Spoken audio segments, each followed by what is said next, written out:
Bien avant que Batman ne surveille Gotham ou que Spider-Man ne protège New York, un héros masqué a tout inventé. L'identité secrète, la cape noire, le symbole emblématique gravé dans la nuit. Zorro.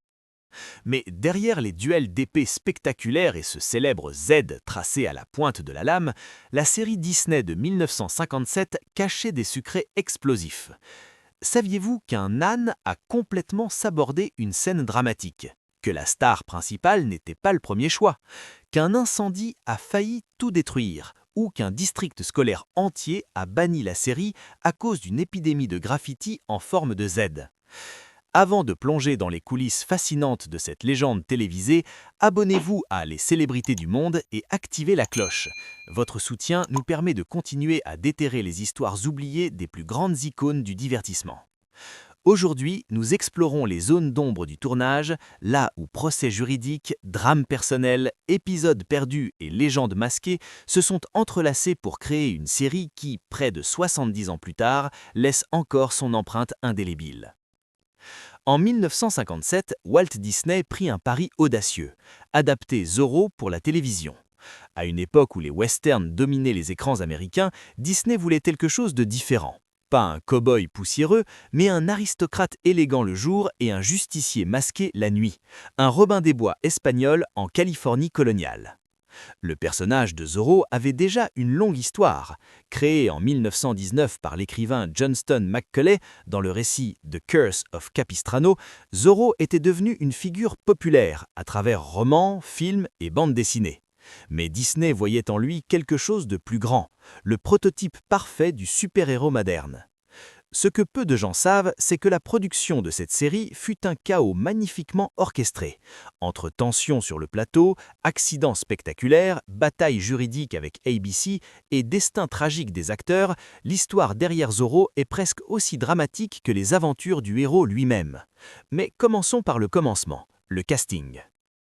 Guy Williams n'était pas le premier choix. Aujourd'hui, il est impossible d'imaginer quelqu'un d'autre que Guy Williams incarnant Don Diego de la Vega. Pourtant, il n'était pas du tout le premier choix de Walt Disney.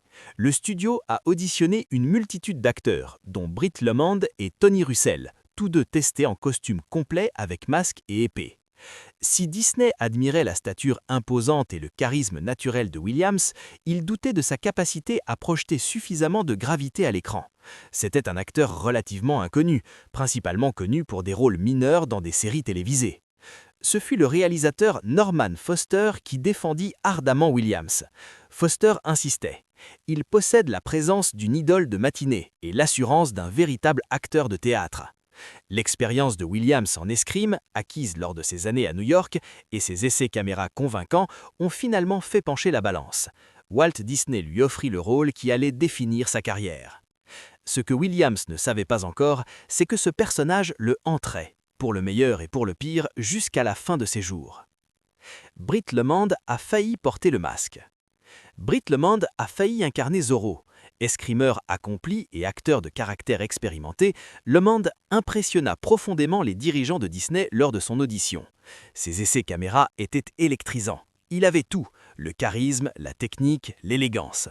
Mais après que Guy Williams eut été choisi pour le rôle principal, Disney ne voulait pas perdre Lemond. On lui proposa alors le rôle du capitaine Monastario, l'antagoniste principal de la première saison. Ce fut un choix payant. Le charme sinistre de Lemond et sa présence physique intimidante firent de Monastario un adversaire redoutable et mémorable. Mais hors caméra, des tensions éclataient parfois entre les deux hommes. Lemond pensait sincèrement qu'il aurait pu et dû porter le masque. Cette compétitivité non résolue alimentait leur duel à l'écran, les rendant d'autant plus électrisants. Leur talent d'escrime comparable et leur rivalité hors caméra créaient une chimie explosive que le public pouvait ressentir à travers l'écran. Henry Calvin n'était pas censé être drôle.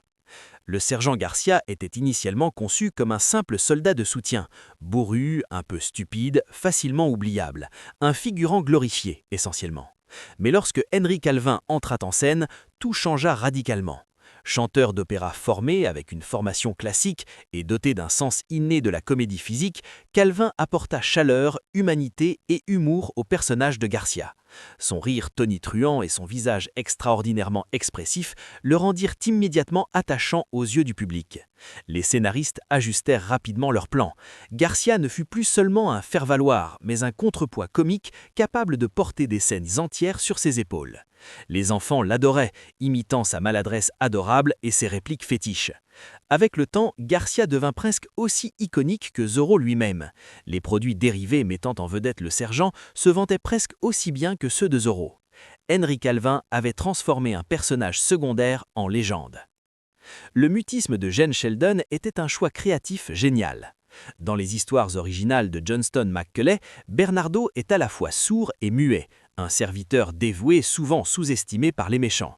Mais Gene Sheldon, vétéran du vaudeville et maître de la pantomime, donna vie au personnage d'une manière révolutionnaire. Bernardo faisait prétendre être sourd et muet, mais en réalité, il pouvait entendre parfaitement. Cette ruse offrait à Zorro un avantage tactique considérable. Bernardo pouvait écouter les conversations des soldats sans éveiller le moindre suspect, faisant de lui l'espion parfait. Sheldon utilisa des gestes exagérés, des regards expressifs chargés d'émotion et un timing comique absolument brillant.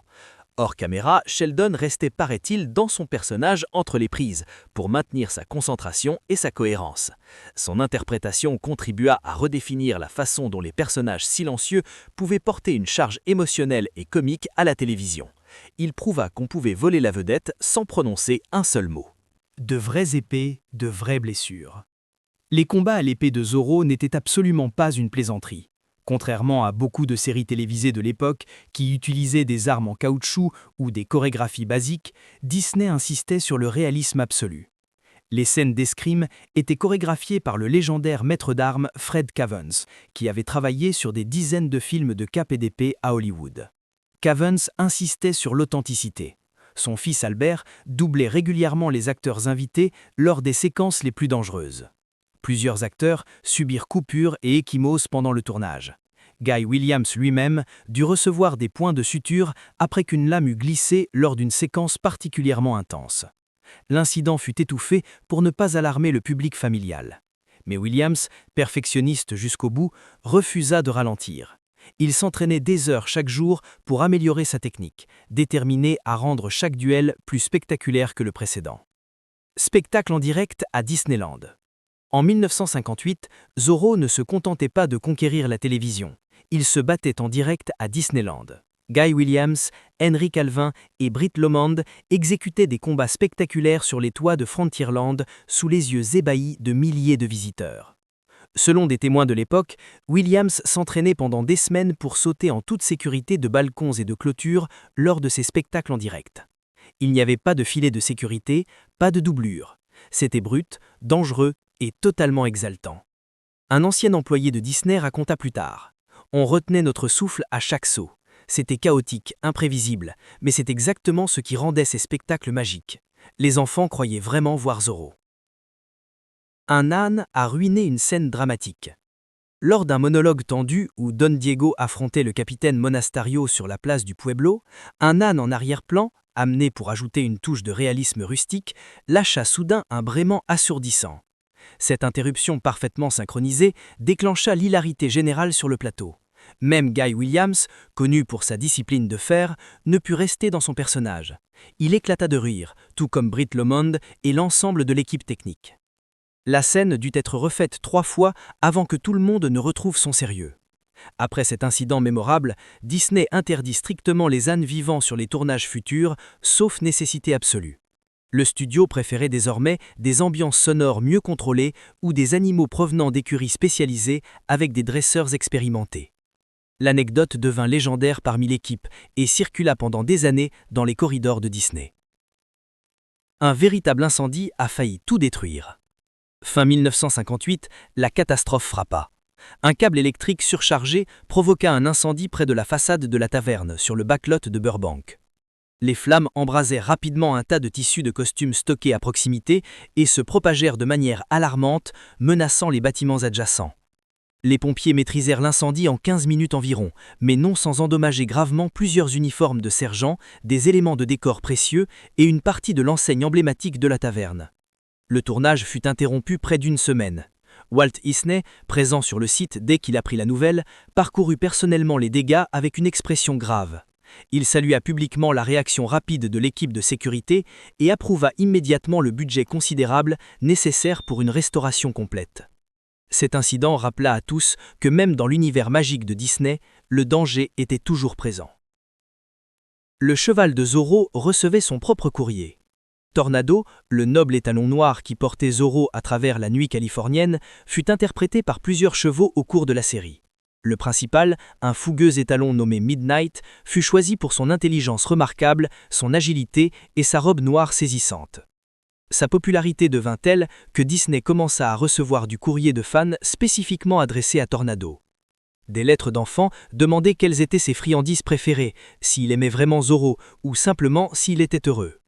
Certains fans enthousiastes glissaient des pommes séchées, des carottes, voire des morceaux de sucre scotchés à des feuilles de cahier. Le personnel du studio, touché par cette dévotion, répondait parfois de la voix de Tornado, signant avec un tampon d'empreinte de ce beau en souvenir. Ces lettres sont aujourd'hui conservées dans les archives Disney et témoignent de l'impact émotionnel que la série avait sur son jeune public. Gene Sheldon et Henry Calvin, une véritable amitié. Bien que leurs personnages soient des opposés comiques, Bernardo le stratège silencieux et Garcia le soldat bruyant et maladroit, Gene Sheldon et Henry Calvin développèrent une véritable amitié hors écran.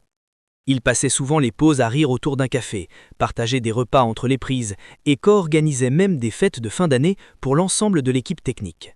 Leur alchimie naturelle était si évidente que les scénaristes leur accordèrent de plus en plus de scènes communes au fil de la série. Après le décès de Sheldon en 1982, Calvin aurait gardé une photo encadrée des deux hommes sur son piano jusqu'à sa propre mort. Sa famille déclara plus tard que perdre Gene avait été comme perdre un frère. Leur lien était sincère, profond et durable, un témoignage rare de véritable amitié à Hollywood. Walt Disney dépensait une fortune pour chaque épisode. Walt Disney était légendaire pour ne jamais lésiner sur la qualité, et Zorro ne faisait absolument pas exception à cette règle d'or. Alors qu'un épisode télévisé de 30 minutes standard coûtait en moyenne environ 13 000 $ à l'époque, Disney dépensait entre 75 000 et 80 000 $ par épisode. Ces fonds considérables servaient à financer des chorégraphies d'escrime élaborées avec de véritables maîtres d'armes, des costumes d'époque sur mesure, cousus avec des tissus authentiques, des animaux vivants dressés et des décors construits à grande échelle avec une attention méticuleuse aux détails historiques. Le Pueblo de Los Angeles fut recréé sur le backlot de Disney avec une précision architecturale remarquable. L'hacienda de Don Diego fut entièrement construite de zéro, avec des meubles d'époque importés. Disney ne voyait pas Zorro comme une simple série télévisée bon marché, mais comme une véritable expérience cinématographique livrée directement dans les foyers américains chaque semaine. Annette Funicello avait un béguin secret. Annette Funicello, l'idole adorée de l'Amérique et mousquetaire originale, n'avait que 18 ans lorsqu'elle fut choisie pour jouer Anita Cabrillo, dans plusieurs épisodes de Zorro. Le rôle lui fut offert par Walt comme surprise d'anniversaire. Mais il y avait une raison plus intime derrière cette décision. Annette avait confié à Walt, en qui elle avait une confiance absolue, qu'elle était secrètement amoureuse de Guy Williams.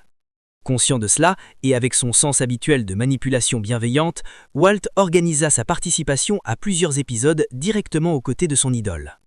Bien que Guy soit déjà marié et dit friand amoureux de sa femme, Annette se souvint plus tard de cette période comme absolument magique. « Je rougissais constamment », admit-elle dans ses mémoires publiées des décennies plus tard. Walt savait exactement ce qu'il faisait. Il créait des drèmes. L'expérience donna à Annette des souvenirs précieux qu'elle chérit toute sa vie. La série fut annulée à cause d'un procès. Bien que Zorro afficha d'excellentes audiences et disposa d'une base de fans fidèles et passionnés, la série s'arrêta brutalement après seulement 2 saisons complètes. La raison n'était pas créative, artistique ou liée à l'audience, elle était purement juridique. Une guerre légale féroce se déroulait en coulisses entre Walt Disney Productions et le réseau ABC. Au cœur du conflit se trouvait la question épineuse de la propriété intellectuelle des contenus télévisés de Disney, dont Zorro, The Mickey Mouse Club et l'anthologie Disneyland. Disney exigeait davantage de contrôle créatif et une meilleure répartition des revenus publicitaires et de syndication. ABC refusait catégoriquement. Les négociations devinrent amères, puis hostiles. En signe de protestation et de pression tactique, Walt retira purement et simplement Zorro de l'antenne. Fait remarquable, il conserva Guy Williams sous contrat exclusif et à plein salaire pendant des années durant l'impasse juridique, espérant sincèrement pouvoir relancer la série une fois l'accord trouvé. Cet acte de loyauté envers Williams révélait le respect profond que Disney avait pour son acteur principal. 4 derniers téléfilms furent tournés en secret. Alors que le procès entre Disney et ABC s'éternisait sans perspective de résolution rapide, Walt commanda discrètement 4 téléfilms d'1 heure destinés à l'émission Walt Disney Presents. Il s'agissait de Zorro el Bandido, Adios el Cuchillo, The Postponed Wedding et Old Acquaintance. Tournés principalement de nuit et sur des décors réutilisés afin d'éviter l'attention indésirable de la presse spécialisée, les acteurs eux-mêmes ignoraient s'il s'agirait du véritable chant du cygne de la série ou d'un nouveau départ. Guy Williams revint sans la moindre hésitation, tout comme Gene Sheldon et Henry Calvin. Leur loyauté envers le personnage et envers Disney était absolue. Si ces téléfilms ne débouchèrent jamais sur la 3e saison tant espérée, ils offrirent une conclusion satisfaisante aux fans et prolongèrent un peu la magie de Zorro. Ils sont aujourd'hui considérés comme des pièces de collection rares par les historiens de la télévision. Un véritable prêtre conseilla les scénarios. Walt Disney souhaitait ardemment que Zorro reflète fidèlement la Californie historique espagnole du début du XIXe siècle, y compris ses profondes racines catholiques. Afin d'éviter toute représentation erronée, stéréotypée ou offensante du clergé ou des pratiques religieuses, Disney fit appel au conseil d'un véritable prêtre catholique lors du développement initial de la série. Cette collaboration respectueuse conduisit à la création du personnage du père Felipe, interprété avec dignité par Roman Brent. Le prêtre aidait souvent Zorro en offrant refuge aux fugitifs ou en prodiguant des conseils moraux à Don Diego dans des moments de doute. Cette représentation intelligente, respectueuse et nuancée du clergé était extrêmement rare à la télévision des années 1950, souvent caractérisée par des stéréotypes grossiers. De nombreux parents catholiques saluèrent Zorro pour sa promotion sincère de la vertu, de la justice et de la foi, de manière à la fois dramatique et digne. Disney se battit pour conserver les droits télévisés. Même après la fin brutale de la série, Disney continua de payer 3 500 $ par an jusqu'en 1967 uniquement pour conserver les droits télévisés de Zorro. C'était une somme considérable à l'époque pour un programme qui n'était plus en production. Walt n'abandonna jamais complètement l'espoir secret de voir Zorro revenir sur les écrans lorsque les obstacles juridiques furent finalement relevés au milieu des années 1960. Il estima malheureusement que le moment culturel était passé et que le public avait évolué. Néanmoins, Disney détient encore aujourd'hui les droits télévisés du personnage de Zorro, témoignage de la vision à long terme de Walt. Guy Williams disparut d'Hollywood. Lorsque Zorro fut mis de côté sans perspective claire, Guy Williams se sentit complètement pris au piège. Il était devenu une célébrité nationale reconnue instantanément dans chaque rue, mais le flou juridique bloqua efficacement sa carrière pendant des années cruciales. Bien qu'il ait ensuite incarné le professeur John Robinson dans Lost in Space avec un succès modéré, l'annulation prématurée de Zorro laissa une cicatrice indélébile sur l'âme d'acteur. Profondément désabusé par Hollywood, ses politiques et ses trahisons, Williams quitta progressivement l'industrie dans les années 70 et s'installa en Argentine où les rediffusions constantes de Zorro avaient fait de lui une véritable icône nationale, presque un dieu vivant. Là-bas, dans les rues de Buenos Aires, il menait une vie relativement discrète, mais était régulièrement arrêté par des admirateurs enthousiastes qui l'appelaient affectueusement El Zorro. Contrairement à Hollywood, où il était devenu invisible, en Argentine, il était immortel. Il accepta pleinement et avec grâce ce rôle en participant régulièrement à des événements caritatifs et en pratiquant même l'escrime devant le public émerveillé. C'était sa façon de dire merci. Guy Williams mourut seul dans son appartement de Buenos Aires en 1989 à l'âge de 65 ans. Son corps ne fut découvert que quelques jours plus tard. Des fans du monde entier furent en deuil, non seulement d'un héros adoré, mais aussi de la fin symbolique d'un âge d'or télévisuel. Plusieurs stars connurent des fins tragiques. Derrière le ton enjoyé et familial de la série, le destin réservé à plusieurs de ces stars fut tragiquement sombre. Gene Sheldon, adoré internationalement pour son génie silencieux dans le rôle de Bernardo, se retira dans une grande discrétion après la fin de Zorro. Les opportunités se raréfièrent. Il mourut d'une crise cardiaque en 1982, relativement oublié par une industrie qui avait pourtant bénéficié de son talent unique. Henri Calvin, dont le rire tonitruant définissait l'essence même du sergent Garcia, s'éteignit prématurément en 1975 après des années de santé déclinante et de rares opportunités de travail significatives. L'industrie l'avait typecasté si fortement qu'il ne put jamais s'échapper de l'ombre de Garcia. Et Guy Williams, le visage immortel de Zorro, partit vivre son exil doré en Argentine et mourut seul dans les projecteurs qu'il avait un jour célébrés. Ces destins tragiques rappellent cruellement que la célébrité est éphémère et que Hollywood oublie rapidement ceux qui ne restent pas constamment sous les projecteurs. L'épidémie de graffiti en forme de Z. Après les débuts fracassants de Zorro à la télévision américaine, les enfants à travers tous les États-Unis devinrent littéralement obsédés par l'imitation de leur héros, particulièrement son célèbre Z tracé à la pointe de l'épée. Bientôt, les écoles signalèrent des vagues massives de graffiti. Bureaux, tableaux noirs, casiers métalliques et même miroirs des toilettes se retrouvèrent marqués de Z gravés ou tracés à la craie, au marqueur, parfois même au couteau. Dans un district scolaire particulièrement touché d'Indiana, la série fut temporairement interdite en 1958 après une explosion inquiétante des coûts d'entretien. Les TSP désespérés supplièrent les parents de calmer leurs petits justicieux en berbe.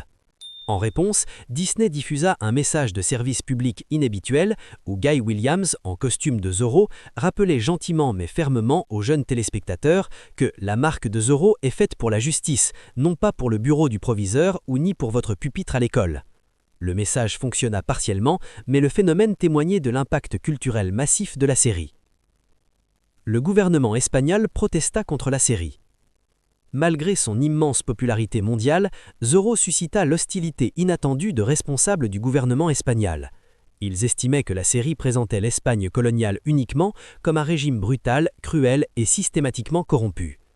Des complaintes diplomatiques formelles furent déposées par des consulats espagnols à Los Angeles et à New York, critiquant vivement la représentation caricaturale d'officiers militaires comme le capitaine Monasterio, jugé stéréotype offensant et oppressif.